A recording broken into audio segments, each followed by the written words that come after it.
بلدنا ما يحترم الفنان على فكرة، ما يحترم بلد، ما يحترم الفنان، حتى المكافأة مال الفنان يستصعبوها عليك، اللي هي موضوع بائس، حتى واحد يخجل أن يقول يطرح المبلغ يعني.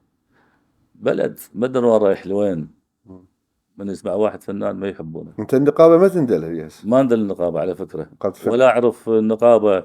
يجوز بس جبار جودي يعرفه، لأنه قد ما تردد اسم باللقاءات والإعلام. أما البقية الإدارة المتابعة ما أعرف ولا واحد، ولا فد يوم واحد من عندهم تليفون. شوف، أنا ترشحت لمهرجان تونس للأغنية العربية لأحد أعضاء الحكم، كلجنة مو؟ لجنة. نعم.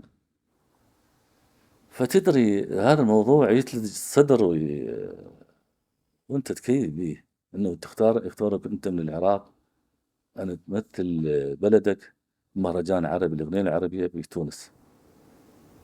فرحت أنا اشتغلت على نفسي، أنا قدمت الفيس والتواصل والانستغرام إنه أنا مثلت ورحت، ولا واحد من النقابة قال يابا تعال خلينا نقدم لك باقة ورد، أو أنت شلون رحت، أو سولف لنا، أو مؤتمر صحفي داخل النقابة، أو داخل دائرة فنون موسيقية، أو داخل وزارة الإعلام اللي هي أيضا ما عندها لها.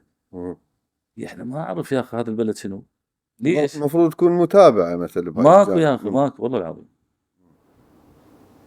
ما حد اتصل وأنا فيك؟ وأنا بالإضافة أنا كنت المقرر اللجنة، أنا وياي دكتور جزاري، أو دكتورة تونسية رائعة جدا، وياي دكتورة منى عبد الغني المطربة المصرية، أنا صرت مقرر لجنة، وخلصت المهرجان ورجعت، ولا واحد، بس المتابعين اللي عندي على الفيس علقوا لي، وهذول فقط يعني.